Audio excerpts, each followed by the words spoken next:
powerful 16 and 14-inch guns of these Japanese dreadnoughts were leveled against the light batteries of our escort vessels. Never outfought, but outgunned, outnumbered, outmatched, our jeep carriers radioed for help to Admiral Halsey's Third Fleet in the north. Admiral Halsey had to make a difficult decision. Should he go to the rescue and ignore the surprise from the north? Should he hold his position and leave our small force off Samar to fight overwhelming odds? The Admiral did neither. Instead, he kept the main units of his powerful command on its course, but dispatched a carrier group to the Samar battle area.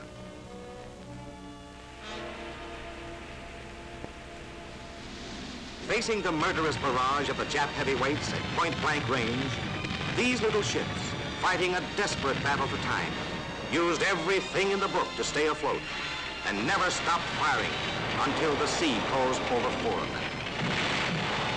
A grateful people will remember their names: the Gambier Bay, the USS Hull, the Johnston, the Samuel B. Roberts. Theirs is a new and valiant chapter in our naval history. On the dawn of the third day, while the battle was still raging in the south, the curtain was rising in the north on another phase of this great naval engagement.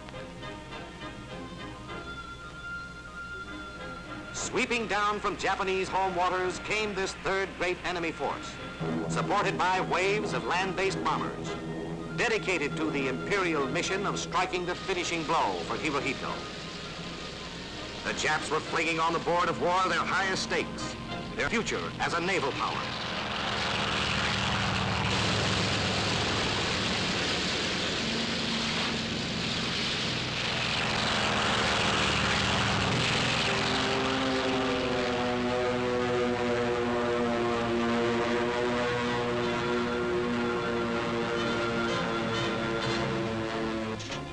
And once again, our fighting men rose up to meet the enemy.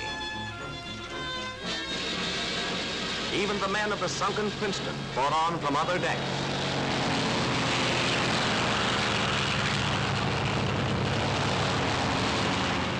Our pilots swarmed from more carriers than the Japs had ever seen before to knock the enemy out of the sky, blast them from the sea.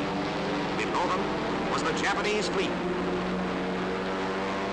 This was it.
We got most of them, but you can't get them all.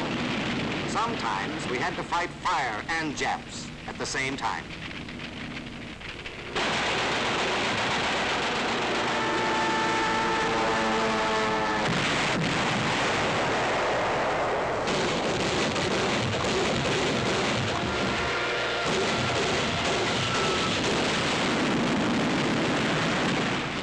Some of ours had trouble up there too.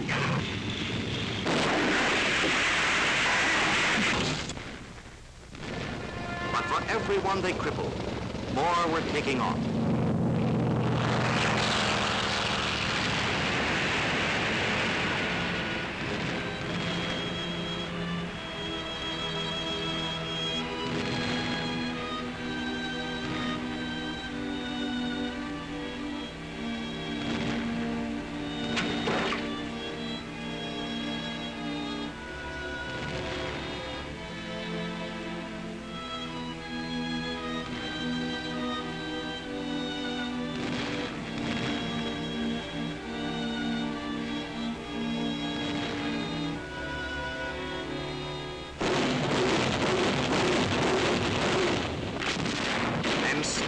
fight came on.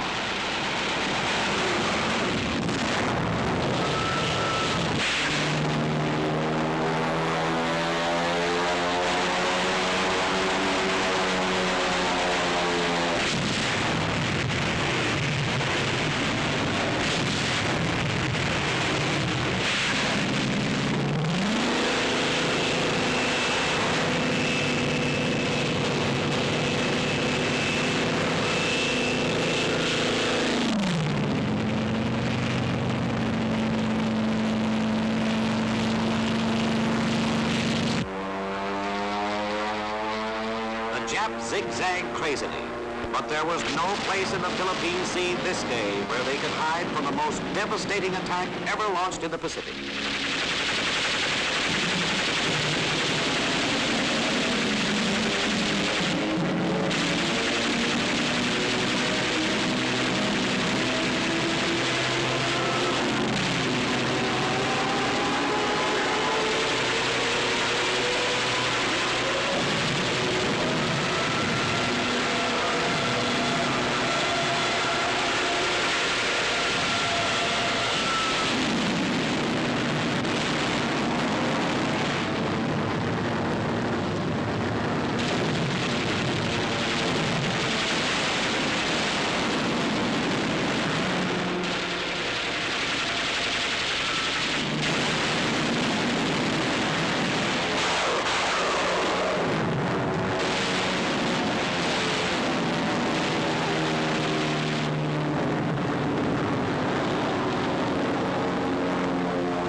By noon of the third day, every enemy ship that still had a rudder was doing its best to turn and run for home.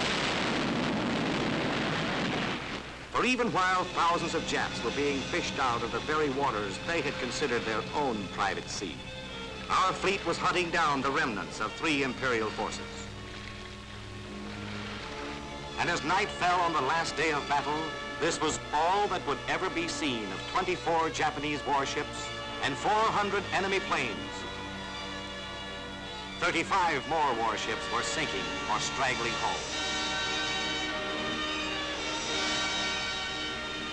For every victory, men must die.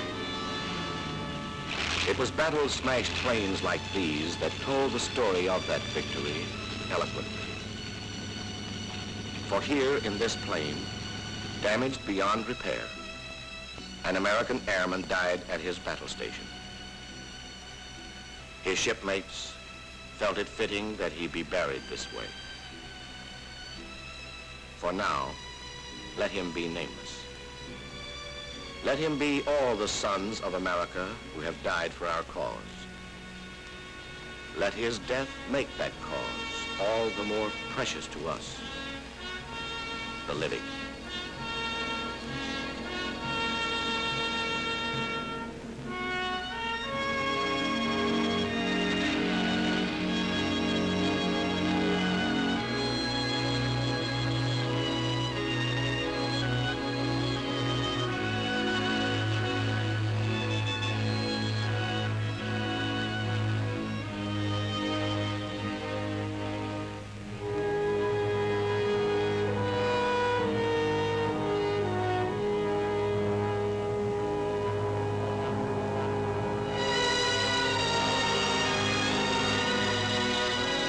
So ended 1944, with the enemy wounded but desperately rebuilding his fleet for a savage defense of his island fortress. Our course is set for 1945, pointing past Leyte and Mindoro, beyond the Philippines, to Japan itself, a dangerous foe that again and again must be brought to action.